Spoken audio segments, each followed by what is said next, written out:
Good evening, everybody, and welcome to Living Manna. Hi, guys. I'm Dave Sain, Senior Shepherd here at LMC. It's Wednesday night, which, of course, you know what that means. It's time for Bible study. Got a really interesting one for you guys here tonight. I hope that you will all enjoy it. Before we jump into that, let me just say to everybody that's joining us, please give us a thumbs up if you enjoyed the message. Share this out with somebody. Make sure that you're subscribed, hit the bell so you're notified each time that we do go live. We thank you for it. Give us a shout out on the chat. We would appreciate that. We want to know where you guys are watching from. You got any questions? You can post them on there. If I can, I'll do my best to answer them. Thank you. Thank you so much for spending your Wednesday night with me. Like I said, we got some really interesting stuff for you to guys, for us to go over for tonight. Before we do that, let's open up with a word of prayer and we'll jump right into this for this evening. Abba, we love you. We thank you. We ask for eyes to see, ears to hear, and hearts that are willing to obey. In the Master's name, amen. Amen. All right, so here we go. Tonight's study, the title for tonight is called On That Day. On that day. Let me make this a little bit bigger for you guys so you guys can see it, whatever you happen to be watching us on, hopefully on a iPad or TV. But either way, the notes obviously are on there, guys. You can download them and follow along with us, or just check out the notes as they pop up on the screen. They're going to be side by side with me. Of course, I'm going to do all sorts of scribbles and things and highlights. So as we go through this, but on that day, so we've been talking about obviously the march towards our to Shavuot, and we're right at the point in the story for tonight where they just got to Mount Sinai. They just got to Mount Sinai, and things are about to happen. Shavuot is about to happen, and we're going to learn that Shavuot is not exactly what we have been traditionally told that it is, and i.e. that it's not actually one event, but that it's multiple events that are sort of all wrapped up into a festival, one festival that we call Shavuot as we count the Omer up towards it. But with that in mind, let's take a look. You can see at the picture there, of course, that's Moses. He's standing on the mountain in front of Elohim, Yod He Wav He, Father. He's standing in front of the presence of Father, hearing Father's voice as Father speaks to him to give him all sorts of information to bring the covenant to the people of Israel. Because that's really sort of what Shavuot begins with. It's the establishment of the covenant. From this day forward, they will be a nation. And I don't know if we're actually going to get that far tonight. But from this day forward, they're going to be a nation. This is when Elohim gives the covenant to the house of Israel. Moses goes up, he receives some information, he brings it back down to the people, and they agree to it. And then, of course, as we've been talking about for the last couple of weeks, a purifying ceremony goes on, a purifying ritual, a water ritual. They go and they wash their clothes, they wash their bodies, and they prepare to meet Elohim on the third day as he comes down with the voice of the commandments, and he lets everybody know the basic instructions, the 10 words. Okay, we're not going to get that far into it tonight, but I do want to show you something that I think is very, very interesting. And it is connected to the calendar, to the Zadok calendar. We're going to take a look at the Zadok calendar, the Jewish calendar, and maybe do a little bit of a comparison back and forth. But I want to show you some really, really interesting stuff that in the Zadok calendar, it's phenomenal. It's wild when you realize what's actually happening. It's very, very incredible. So here we go. Our opening verse for today is Exodus chapter 19 and verse 1. And again, here's excuse me. Here's what it says. It says, in the third month, after the children of Israel had gone out of the land of Egypt, on the same day. Now, obviously, I've highlighted that. You can see it. It's up there. It's up there in orange. I'm going to use just another highlighter here just to sort of circle that for you. That pink or purple highlighter there. So it says, in the third month, after the children of Israel had gone out of the land of Egypt, on the same day, they came to the wilderness of Sinai. Now, I put just a little addendum in there. I wrote the number 15 or 15th, and I'll explain why in just a second. It says, for they had departed from Rephidim and had come to the wilderness of Sinai and camped in the wilderness. So Israel camped before the mountain, and Moses went up to God. Now I put there the 16th, obviously a day later, on a calendar, calendar wise, a day later, the 16th. And the Lord called to him from the mountain, saying, thus you shall say to the house of Jacob, and tell the children of Israel, you have seen what I did to the Egyptians, and how I bore you on eagle's wings and brought you to myself. Now, therefore, if you will indeed obey my voice and keep my covenant, you shall be a special treasure to me above all people, meaning all the nations, for all the earth is mine.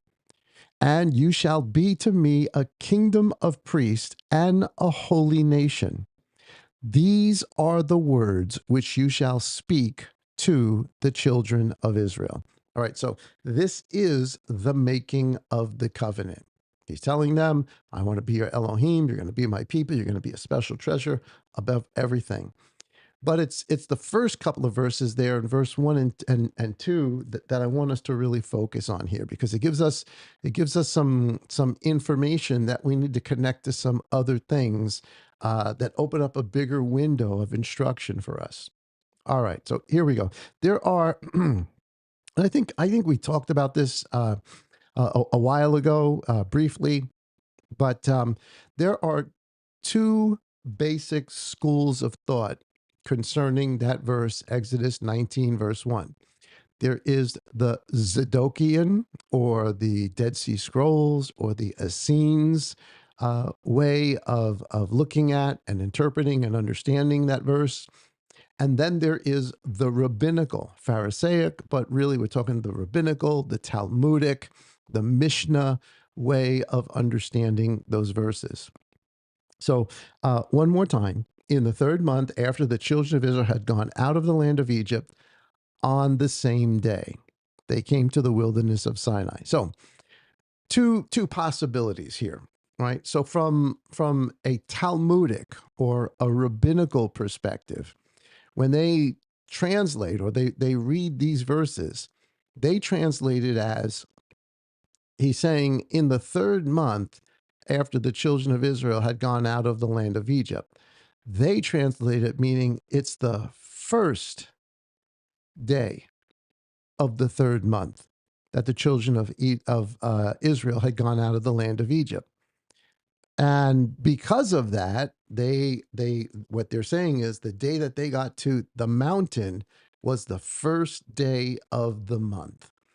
And it was sometime after that that Moses then goes up the mountain and gets the covenant and brings it back down to them. So the way they read it is, in the third day after the children of Israel had gone out of that month, on that same day, on the same day, meaning on the first day, they came to the wilderness of Sinai.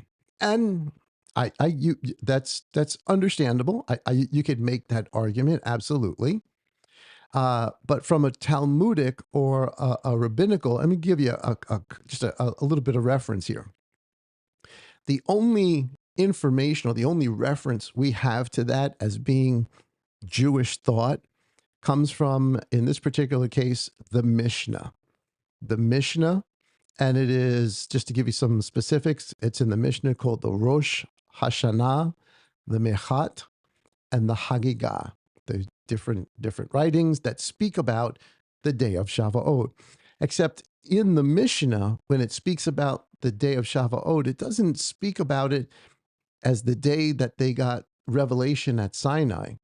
It speaks about it as an agricultural day, right? The day of first fruits, right? The day you bring in the day you bring in your first fruits and you make the wave offering. but it's not spoken about as a Sinai revelation day. So that's the Mishnah, right? But here's the thing. The Mishnah, as it's written, doesn't even come about until 200 CE. So the only writings, the only reference there is to this event being defined in any way isn't even written down until some almost 200 years after Messiah, 200 CE. All right, so the next writings or the next authoritative references that we get about these events or Exodus 19 then come from the Babylonian Talmud.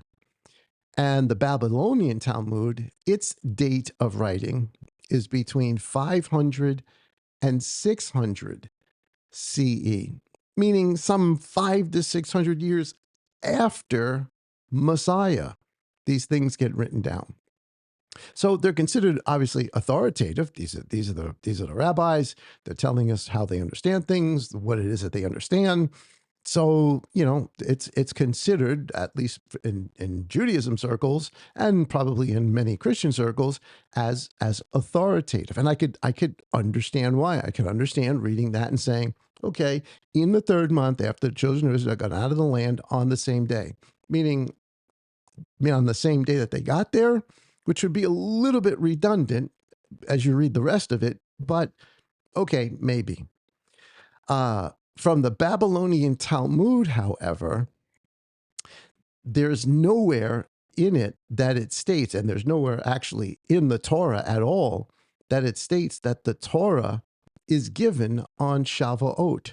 I'm not saying that it doesn't tell us to count the weeks and celebrate Shavuot, but nowhere does it say the Torah was given on Shavuot. Now it may be true. As a matter of fact, the way that the Babylonian Talmud puts it is it calls it the season of the giving of the Torah, and in Hebrew that's Zaman Matan Torah Tenu.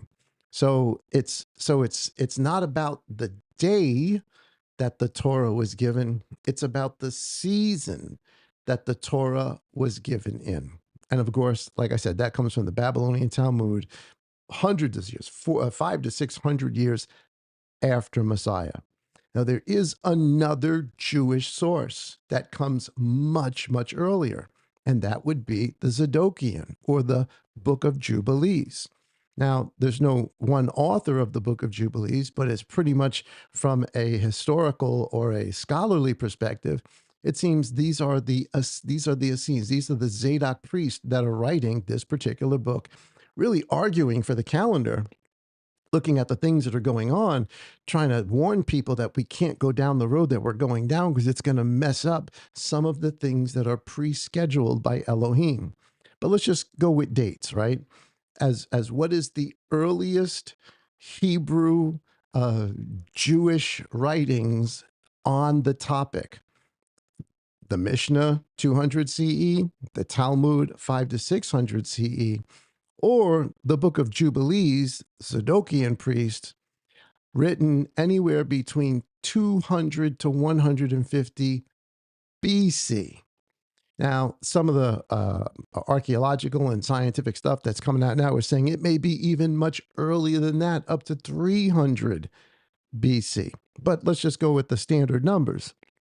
Written 200 years plus before Messiah ever comes, or written 400 years before the Mishnah is written, and written for uh, 800 years before the Talmud is written. So, as far as a historical source, it winds up that this is a much earlier historical source. I'm not saying that it's ordained. I'm not saying that it's the equivalent of the Word of God, but it is historical writing from a Jewish culture on some very, very important issues that have to do with the priesthood and the calendar, and it should at least be considered or looked at. So from the book of Jubilees, from and not just that, the whole Dead Sea Scrolls. Again, we're talking about the third month. When it says the third month on the same day, they interpret that as the third month on the same day that Israel got out of the land. That's how they interpret it. Meaning, it doesn't, the reason it doesn't tell us it was the first day of the third month is because it's not the first day of the, because if you go through, I don't know, you can probably look up a gazillion other scriptures of this. When it is the first day of the month, it'll say on the first day of the fifth month, on the first day of the whatever month, or the seventh day of the whatever month. It always says that. But here it doesn't say that. It just says it's the third month Israel gets out of the land on the same day.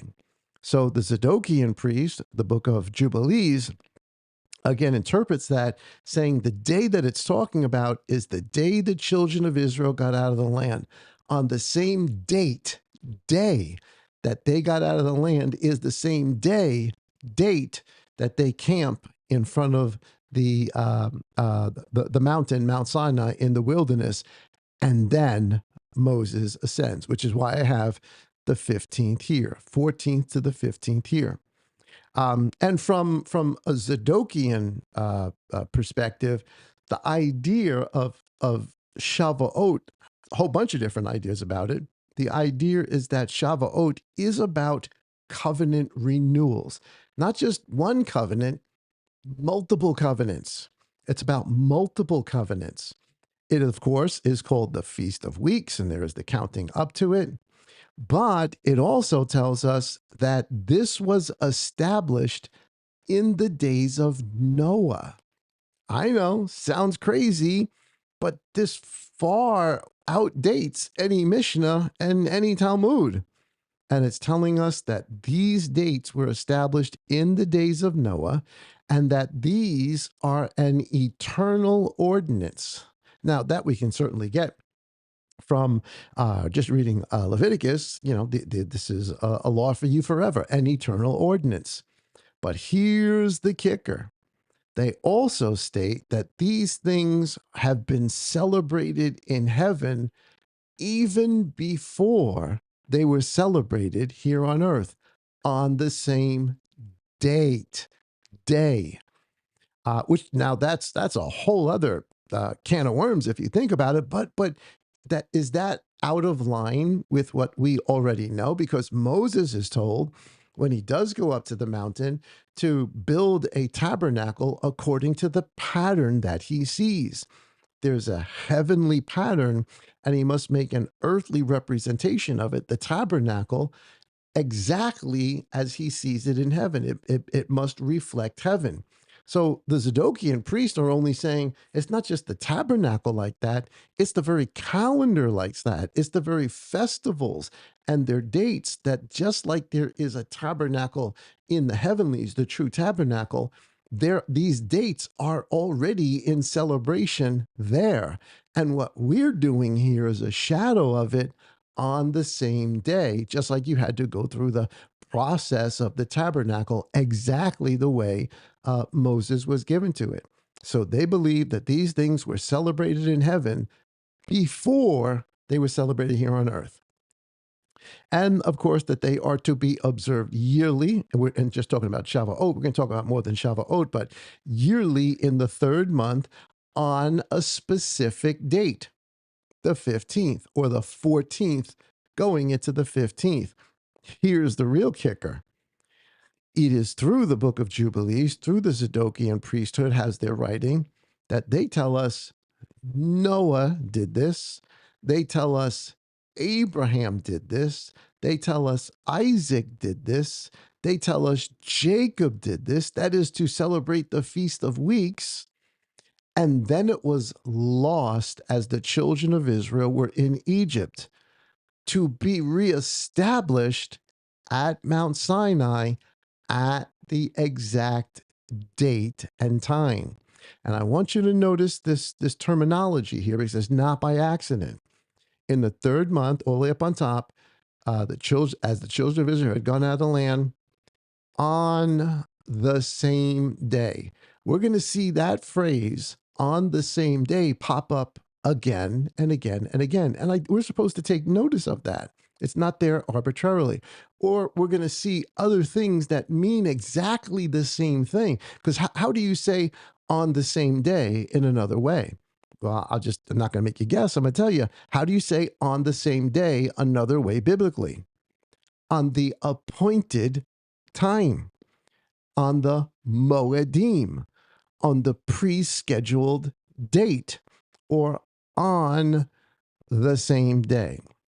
And again, we're going to see this as we jump through some of this for tonight. So two schools of thought: the rabbinical, Pharisaic, starts with the Pharisaic, the rabbinical, Talmudic, Mishnah, and then the Dead Sea Scrolls, the Zadok, Book of Jubilees, all of that.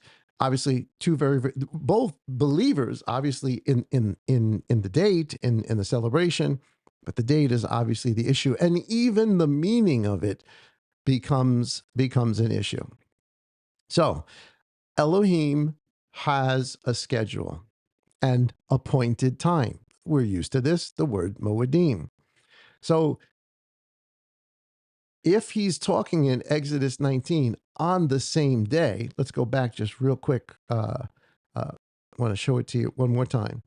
If the sorry about that, I've got fat fingers. If it's on the same day that the children of Israel had gone out of the land, is the day that the children of Israel gone out of the land, is that an important day? Well, I mean, just from a general sense, I'd say, yeah, that's a pretty important day. We're talking about the 14th, the night that you eat the Passover, and the 15th, the night that you get out of Egypt. So here is Exodus chapter 12, which is talking to us about the actual Exodus, that night that they take the lamb, they eat the lamb, they put the blood over the doorpost. Listen carefully to what Moses says. Exodus chapter 12 and verse 40. It says, "Now the sojourn of the children of Israel who lived in Egypt was 430 years." He's talking about all the way back from the time of Abraham, that this sojourning in a land that's not theirs has lasted 430 years. Okay? And it came to pass at the end of the 430 years, here it is, on that very same day. There's that same phrase, same exact phrase we just read in Exodus 19. And I think it means the same exact thing. He's telling us here, Moses is telling us that the day that they got out of Egypt, because the day he's talking about, it came to pass that all the armies of the Lord went out of the land of Egypt. Well, what day was that? That was from the 14th to the 15th. They sojourned, the sojourners of Israel came out through the exodus of Egypt on the evening of the 14th to the day of, really the day of the 15th, but the 14th to the 15th is when they came out. But here, Moses is telling us the day they came out is the very same day, 430 years earlier, to another event. And the other event we're going to see is the giving of the covenant to Moses. It says, "And it came to pass that all the armies of the Lord went out from the land of Egypt. It is a night of solemn observance to the Lord for bringing them out of the land of Egypt." That night and until the next morning, you're coming out of Egypt. That is that night, the Lord, a solemn observance for all the children of Israel throughout their generations. So there, and traditionally, what winds up happening is there's a night watch. One of the traditions that comes up with the Passover is there's a night watch after the supper. You stay up and you watch. There's this tradition that reflects this, because the next day you're going to get out. That's why your robe is on, your sandals are on, your belt is tied to you, you're ready to go. But I want you to notice that this is telling us it's on the very same day, 430 years earlier, that something else happened. And now we're reading Now we're reading that when they get to Mount Sinai, that it is on the same day that Israel got out of the land. These are connected. These are absolutely connected. That day that they get to Mount Sinai is connected to the very same day that they got 430 years earlier, whatever happened there, and the day that they got out of Egypt. So the question is, what day did they get out of Egypt? They got out of Egypt on the night of the 14th to the 15th. So if that's the case, and they got out on the night of the 14th to the 15th, that's why I say here, in the third month after the children of Israel had gone out of the land, on the very same day. On what day? The 15th of the month, the 14th to the 15th day. That's the day. That's why it doesn't tell us in the first day of the third month, because it's not the first day of the third month. But what this is making us do is it's making us make a connection and go back to things that were said before and put the pieces together.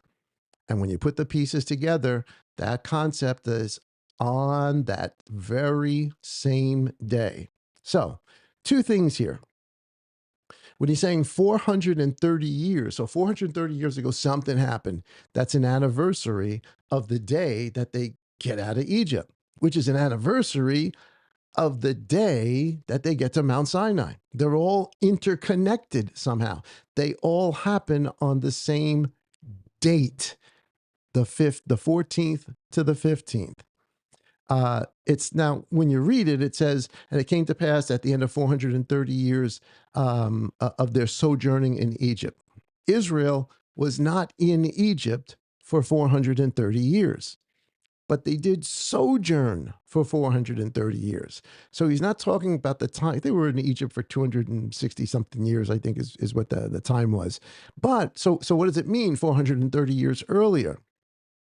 It's not 430 years in Egypt, but it is 430 years from the making of the covenant with Abraham. Hold on, wait a second. You're telling me that the anniversary of the making of the covenant with Abraham is on the same date as the anniversary of the Exodus out of Egypt, which is on the same date as the anniversary that they got to Mount Sinai and begin to, and Shavuot occurs? Yes, yes, they're all connected. They're all connected. Now, here's what makes it, I think, a little bit more clear for us. And this comes out of the Septuagint version. This is the Greek version of what we would call the Tanakh, the Old Testament. And they do a little bit better explaining here. It says, the sojourning of the children of Israel and their fathers, which they sojourned in the land of Egypt. Okay, so we got that. And it came to pass at the end of 430 years. Now the sojourning of the children of Israel who lived in Egypt was 430 years. Same verse. But here it gives us more detail. The sojourning of the children of Israel and their fathers, which they sojourned in the land of Egypt and in the land of Canaan, was 430 years. Don't forget, they were not just strangers in Egypt. The house of the children of Abraham were strangers in Canaan. Abraham was a stranger in Canaan. Isaac was a stranger in Canaan. Jacob was a stranger. They were all strangers in Canaan. Their sojourning began then. Their sojourning began 430 years earlier. That's what Moses is referring to here about 430 years earlier. So here's specifically what he's talking about. Saul later on picks up this same topic in the book of Galatians, chapter 3 and verse 13. Listen to what he says. He says, Messiah received, I'm right up here, guys, in the front here. Messiah redeemed us from the curse of the Torah. He did not redeem us from the Torah. He redeemed us from the curse of the Torah, having become a curse for us. For it has been written, cursed is everyone who hangs upon a tree, in order that the blessings of Abraham might come upon the nations. Whatever was given to Abraham, The idea is that it might come upon the nations in Messiah to receive the promise of the Spirit through faith. Brothers, as a man, I say it, a covenant, even when it's a man's, yet if it is confirmed, no one sets it aside or adds to it. But the promises were spoken to Abraham and to his seed. Now, I'm putting the PDP in there because we already know from what we just read in Genesis, the day that this happens is on the 14th to the 15th day of the month of the anniversary of getting out of Egypt. Obviously, this happened first, but they are connected. He does not say, and to seeds as of many, but as of one, and to your seed, who is Messiah. Now I say that the Torah, he's meaning the covenant, when they got there on the 15th day, on the same day that they got out of Egypt, that came, here it is, 430 years later, does not annul the covenant previously confirmed by Elohim in Messiah so as to do away with the promises. He's saying the covenant that happens at Sinai, from the Passover all the way to Sinai, both on the anniversary of the 14th to the 15th, does not take away the promises made to Abraham on the 14th to the 15th. They do not erase each other. They complement each other. They build upon one each other. So much so that Elohim keeps giving them to us on the same date so that we recognize it. But there's more to this than just that. Because when you go back to Genesis chapter 15, which is, of course, the event that Saul's talking about, that he says 430 years later, the covenant made at Mount Sinai does not annul the covenant that was made with Abraham. Here's what he's referring to. Genesis chapter 15 and verse 13.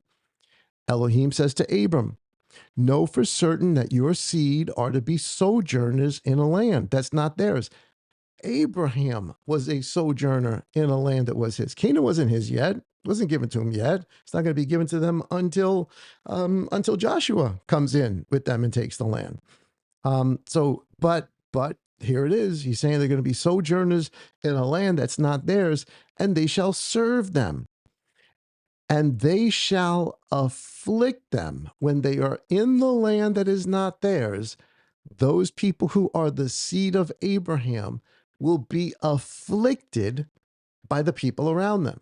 Now, we automatically, in our minds, we go to Egypt, which is 100% accurate to do because he is talking about Egypt, but Egypt is not the only place in which they sojourned. They sojourned in Canaan as well. So, and they shall afflict them 400 years. Wait a second. We just read it was 430 years later. So why, when we get to Genesis 15, is he only talking about 400 years? And yet in Exodus 19, he's talking about 430 years. There's a mix-up here. Is there a numerical mix-up? Did somebody forget a number or something? No. It all makes sense when you take the time to go through it.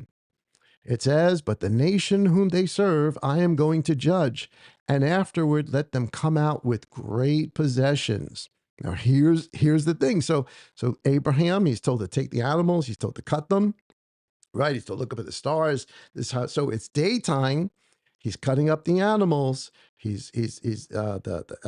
Elohim's going to walk through them. He kills the pigeons. He cuts open the calves, the goats, all the rest of that. The heifer. He does all of that. And evening is coming, which means he did this in the evening of the 14th. And then that evening, he falls asleep, gets away all the birds. The Elohim walks through and he sees a vision. And in a vision, Elohim makes a covenant with him on the 15th, from the 14th to the 15th, which is exactly what we just read, on the same day as Exodus 19. And also as Exodus chapter 12 just told us. So he has this dream. So now it's going from the 14th to the 15th. He says, but the nation whom they serve, I'm going to judge afterward and let them come with great possession on the same day. Yahweh made a covenant with, there it is again. Guys, this is not by accident. This is not by accident. This use of this word, this phrase is not by accident. We're supposed to notice this. Even in English, we're supposed to notice this. On the same day, what day? From the evening of the 14th to the 15th, Yahuwah made covenant with Abram, saying, I have given this land to your seed from the river of Egypt to the great river of the Euphrates. This is the greater Israel that's being spoken of here. When did he make this covenant? On the same day. We're going to find out that there's an event even before this, but just connecting what we know now, on the same day is on the same day that they got out of Egypt, the 14th to the 15th. On the same day that they got to Mount Sinai, on the 14th to the 15th. All of a sudden, we start to realize the covenants are all being made on the same day, the 14th to the 15th. That's powerful. If that was it, if that was like it, that would be cool enough for me. I mean, that's amazing enough for me, because here it is right here in the text. It's hard to argue against that. But there's even more information.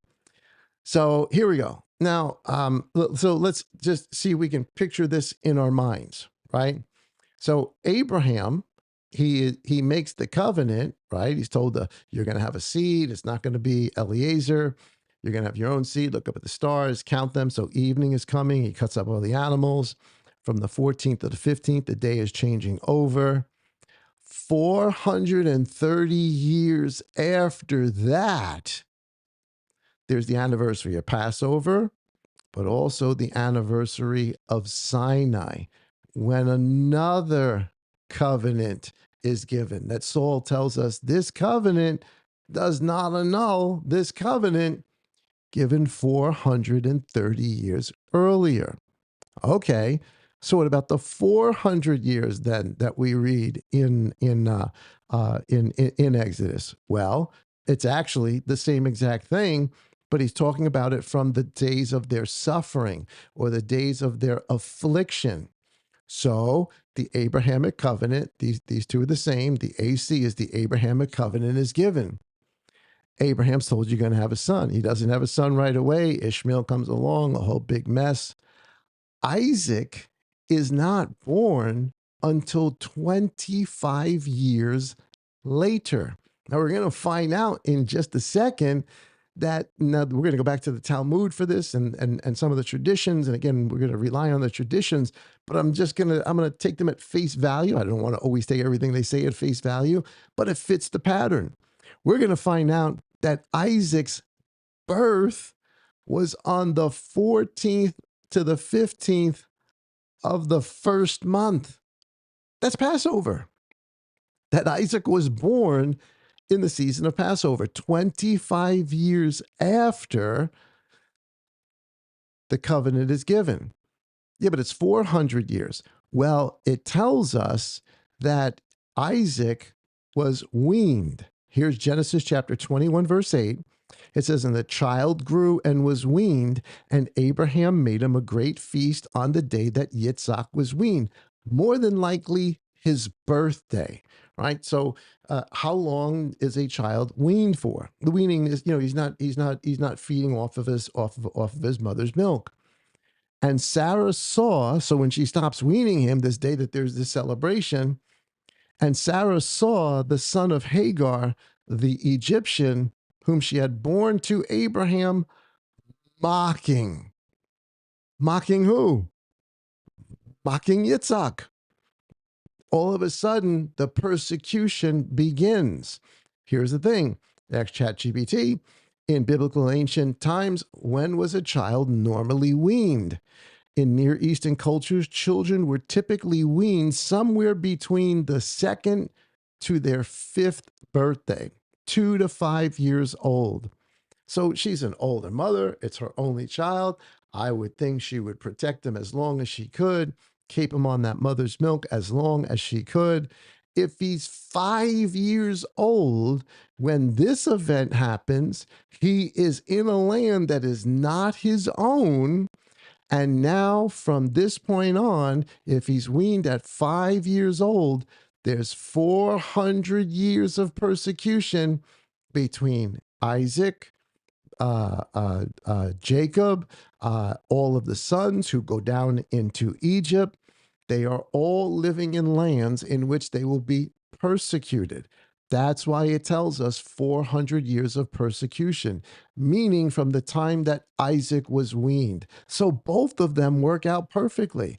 Yes, it's 430 years from the giving of the covenant, but it's 400 years of persecution, both leading us to the same thing, Sinai, on the 14th and 15th.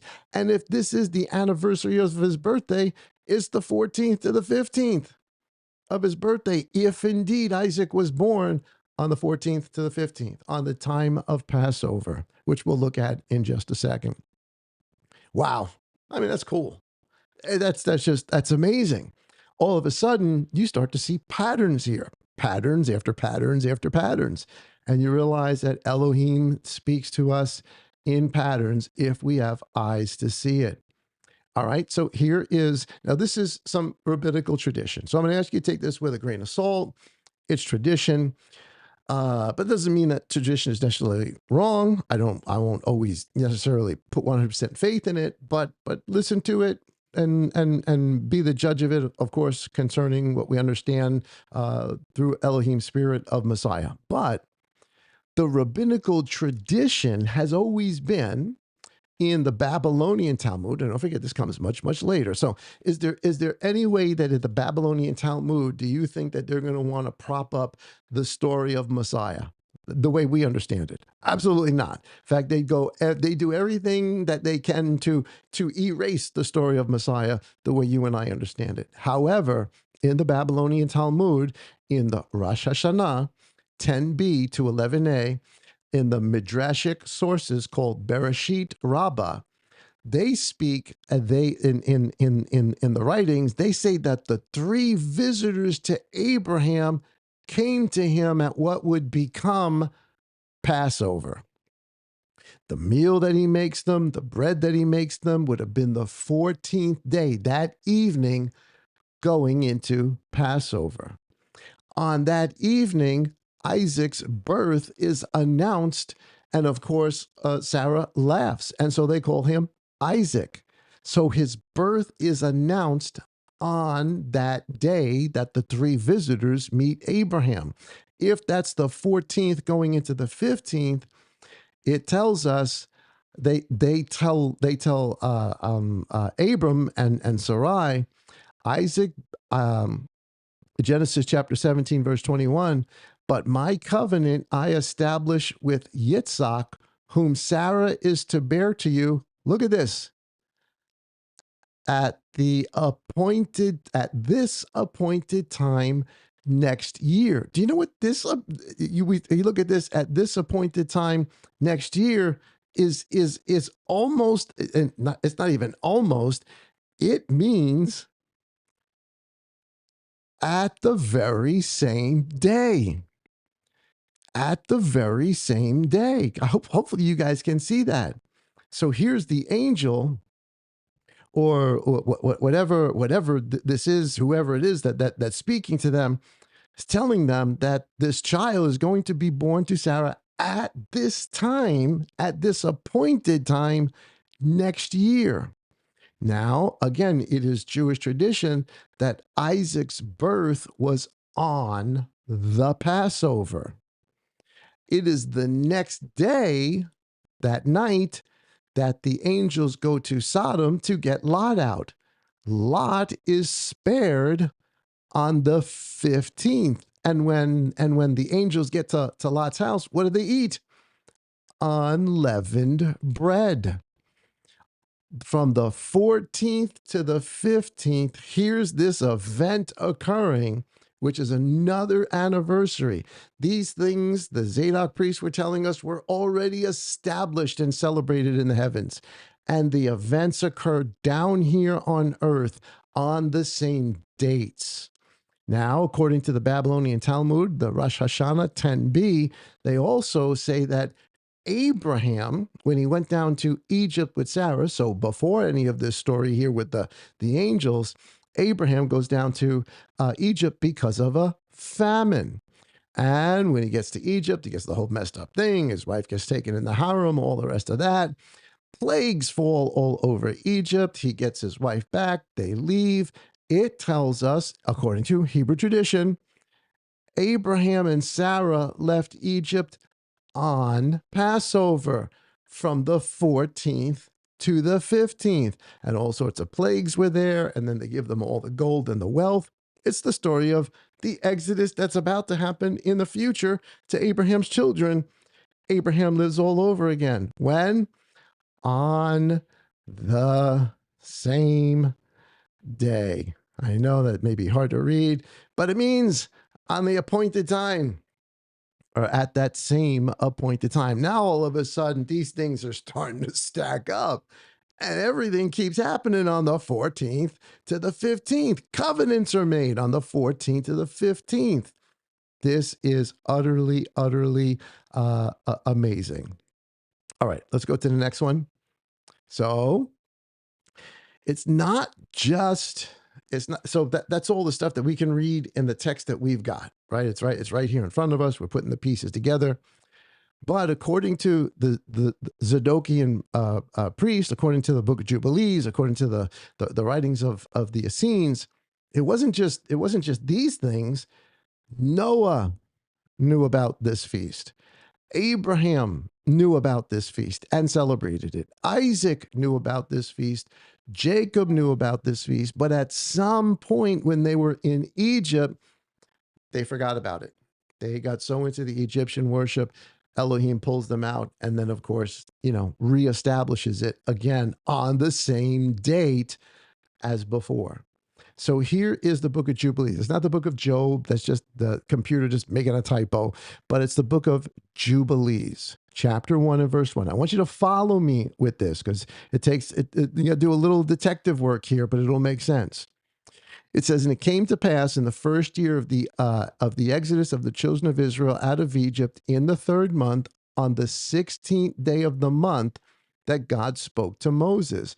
So if they got to Mount Sinai on the 15th, it's on the 16th day of the month that he goes up and receives the covenant and brings it back down to them. Now the problem is when you read Jubilees, it combines the whole story of Moses together because it's days later that Moses goes up and receives the commandments after they do the washing. But they don't get into the whole washing here. They just go up and say the first time he goes up is on the 16th of the month. God speaks to Moses, come up to me on the mount, and I will give thee 2 tablets of stone of the law of the command, which I have written, that thou may teach them. And he does, but that's afterward. First he goes up, as we know in Exodus 19, receives the covenant, brings it to the people, and they say, we will, and then they wash. 3 days later, he comes down. But here's the kicker. What day did that happen on? On the 16th day of the month. Not the rabbinical. It happened on the 5th day of the month, or the 6th day of the month. It happened on the 16th day of the month. So when did they get to Mount Sinai? The night of the 14th to the 15th, on the same day that they got out of Egypt. And here it is in the book of Jubilees confirming this. Also in the book of Jubilees, chapter 6, verse 1. So here's Noah, way before all of this. It says, and on the new moon, meaning the month of the 3rd month, we're talking about Noah here, went forth from the ark and built an altar on the mountain. Go back to Genesis, you can read it. It's on the 3rd month that he gets out. and built an altar on that mountain. And he made atonement for the earth and took a kid and an atonement by its blood for all the guilt of the earth, for everything that had been destroyed, so that those who were in the ark with Noah and his sons swore that they would not eat any blood that was in any flesh. And what happens? And he made a covenant. A covenant again is being made, just like in the days of Abraham, just like coming out of Egypt, just like going to Mount Sinai. A day of a covenant is being made. So what day or date is this? We're going to find out. It's going to be the 14th to the 15th. But you got to do a little sleuthing here. You got to do a little detective work. So he says he made a covenant before the Lord forever throughout all the generations of the earth on this month. What month is it? The third month, which is what we're reading in Exodus 19. On this account, he spake to thee that thou shouldest make a covenant with the. So here's the commenter in Jubilee saying, because of what Noah did, on the same account, Elohim spoke with the children of Israel and made a covenant with the children of Israel on this month upon the mountain with an oath. He's connecting what's happening at Sinai with what was happening with Noah getting out of the ark. They are the equivalent. They are two oaths. They are two covenants. They are not just two covenants. They're happening on the same day, the same date.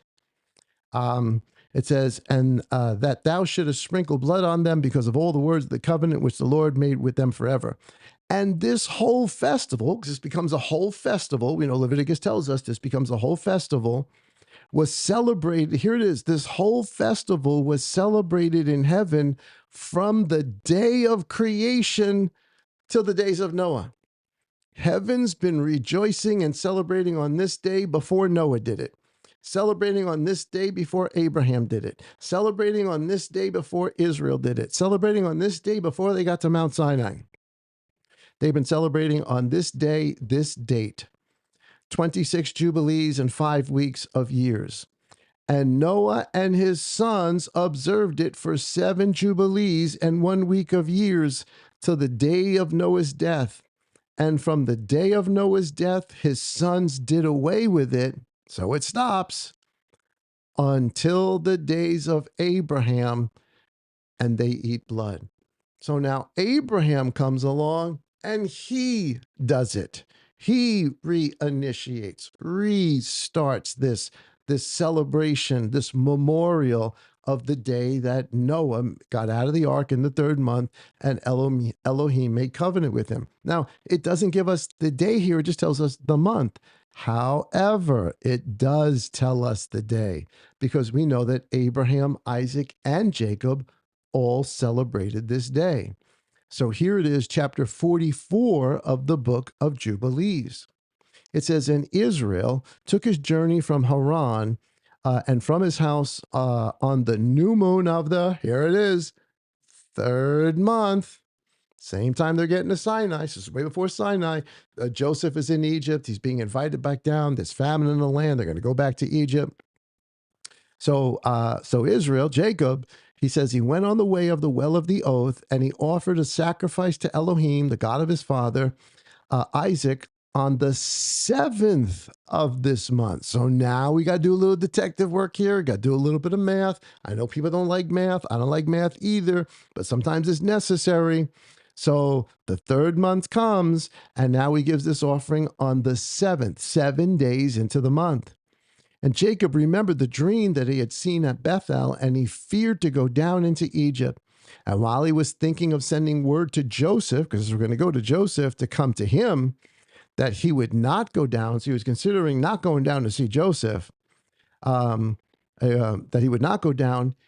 He remained there 7 days. So how long is he there? For 14 days in the 3rd month. He's there for 14 days in the 3rd month. If perchance that he could see a vision as to whether he should remain or go down. So he's trying to figure out whether to go down to Joseph or not. And while he's there, He celebrated the harvest festival of the first fruits on the 15th day. He's there to the 14th day, celebrates the harvest of the festival on the 15th day, which is the memorial of what Noah did when he got out of the ark on the third month. So now we know when Noah did it on the 14th to the 15th day. With old grain, for in the land of Canaan there was not a handful of seed in the land, for the famine was over all the beasts, the cattle, the birds, and also over man. And on the 16th day, Elohim appeared to him. So now we know exactly what day was it, the 14th to the 15th.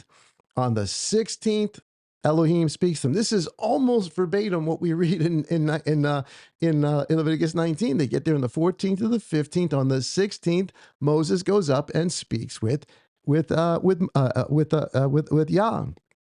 And he said to them, Jacob, Jacob.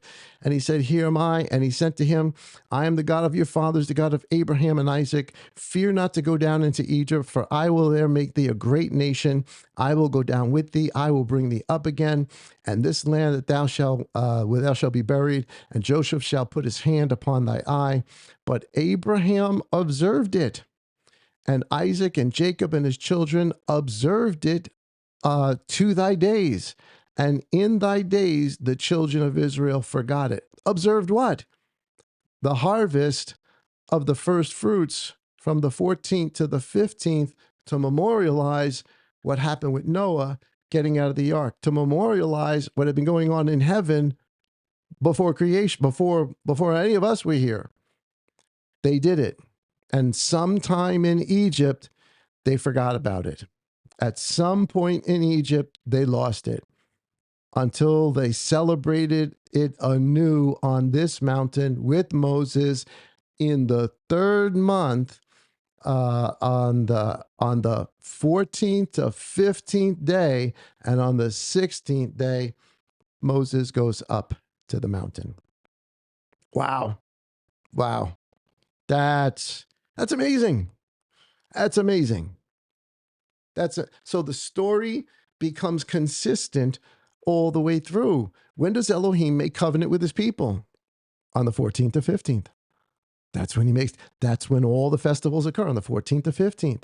So here's the list. And I'm sure that if you guys really take the time to go through and do an even deeper dive than we've done here, I'm sure you're going to find even more things that happen on the 14th to the 15th that are absolutely significant. But here's just a summary.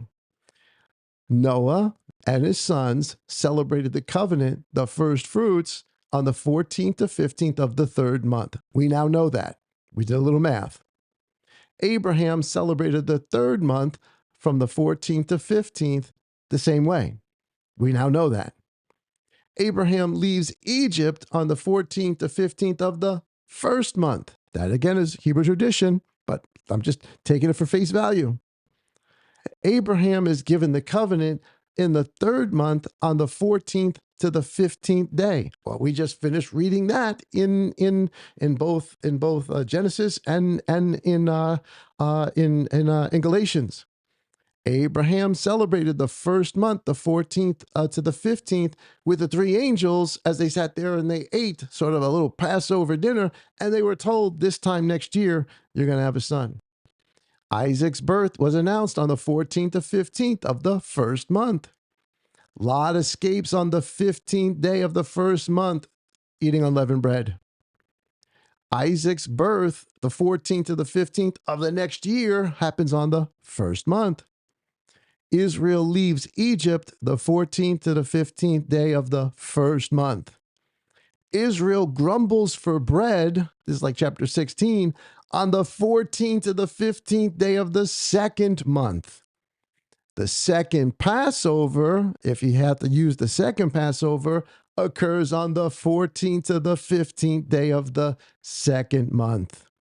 430 years after Abraham's covenant, on the third month, the 14th to 15th day, is Shavuot at Sinai.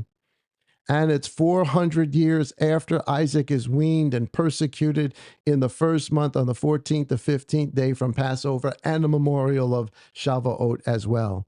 Now, we didn't even get into this, but let's just jump forward for a second. Tabernacles is when? On the 15th day of the seventh month. Tell me these are not appointed times, that these are not scheduled times, that these are not specific days. And it's amazing how they absolutely work out. Beloved, that to me is absolutely amazing. On that day, on the appointed time, on the Moedim, not the floating time, the appointed time on the exact day. That's pretty cool. Hopefully, you guys enjoyed that. I thought you might kind of just putting the whole thing together. We're going to continue talking about all of this stuff with Shavuot as we get closer and closer to the celebration of our own Shavuot. Guess when? On the 14th to the 15th day of the calendar that we are counting the Omer up on. That's what we're trying to do. And we are praying that we are doing it with all of heaven at the same time. Guys, thank you so much for hanging out with me tonight. I hope that you guys enjoyed that. That it meant something to you. Check it out again. Listen to the notes over. Download them. Give us a thumbs up if you enjoyed that. Send this out to somebody. Don't forget to join us in the next couple of mornings for our morning manna. Remember, there's nothing on Friday night, but we will see you on Shabbat morning for our regular Shabbat service. Until then, guys, be blessed and have a great, great evening. Shalom, everybody.